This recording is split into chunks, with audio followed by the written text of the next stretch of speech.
There is a lot of misunderstanding when it comes to this form, the cancellation of contract. I'll explain and try to simplify this form. So let's start here with this long title, Cancellation of Contract, Release of Deposit, and Cancellation of Escrow. It's basically saying there are three functions taking place in this form. Now, just to make this very simple, this is actually two forms in one. So you have the top half, and see this line right here in the middle?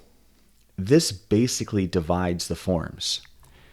And this is the top half, or what I call the top half. It used to be the top half until they added a second page in this revision in 1221. But this was a one-page form, so I would say there's a top half and there's a bottom half, and we'll still call it that. The top half is the cancellation of contract. That's it. Typically done unilaterally, meaning one party's signature, and that cancels a contract. The end. You do not need another party to acknowledge or agree to cancel the contract. It's typically done unilaterally. Now, here's where confusion comes in. Agents will call me up and say, my client signed here to cancel. The other party, they won't sign. And they're referring down here to these signature lines that have both parties. Well, this is where the second half or second document, bottom half of this form comes in. This pertains to how the deposit is dispersed or refunded from escrow.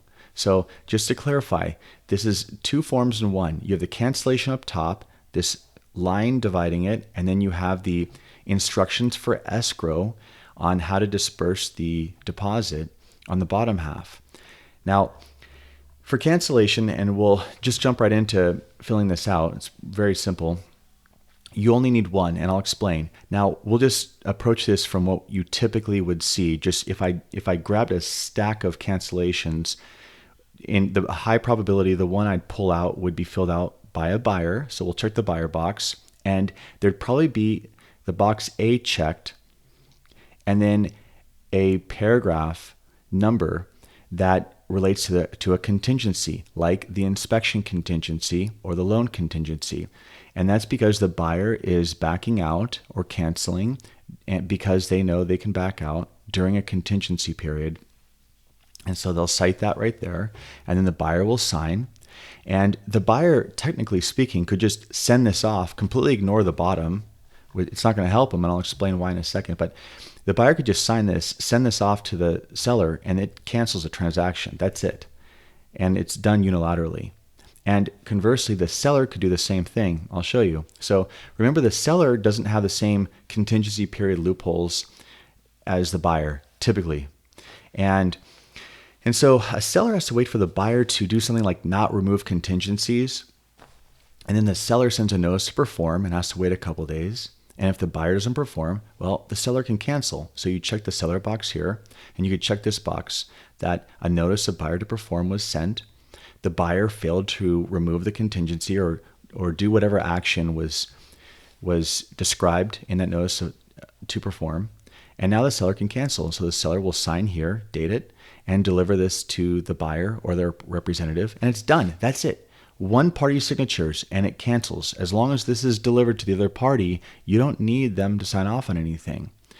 Now, when agents call up and they're confused because the other party won't sign this, well, this is a different story. Now down here, we're talking about the release of deposit. And the reason that these two, really, almost two different forms are built into this single combo form is because these work hand in hand.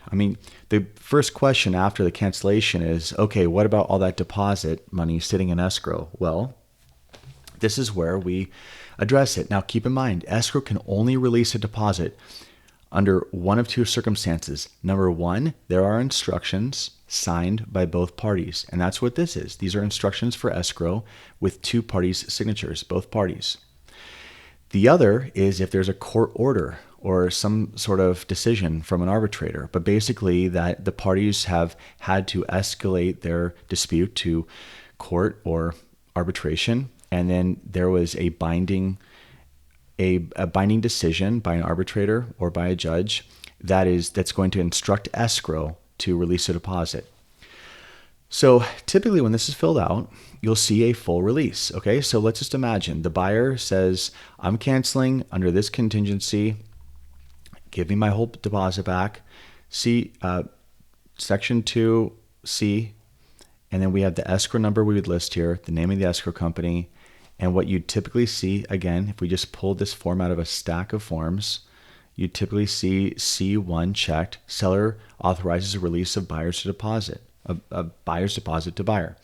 And that basically says seller's not disputing anything, give the buyer the deposit back. Now it says something here about fees and costs. That's because a buyer might order a termite inspection and send an invoice to escrow, or any invoice that the buyer has sent to escrow to be paid through escrow, that will need to be addressed by their deposit. But that's not often that you see that. So this is the box you check if you're just seeking to get the whole deposit back. Now, these other lines, and even in partial release section, these address all the other variables that can come up. Are the parties disputing it? Do they want to leave it in escrow while they negotiate?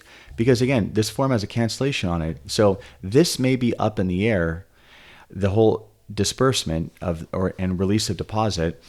This may be up in the air, but the cancellation is now and immediate. So there are all these provisions where you can say, partial release, or only a certain amount, or that it's going to be disputed, or you could even leave it blank and it's just going to sit in escrow, and escrow is going to say, what do you want me to do with this? And then the buyer's going to say, give me my money back, and it's going to have to be addressed. But this section is where you address that.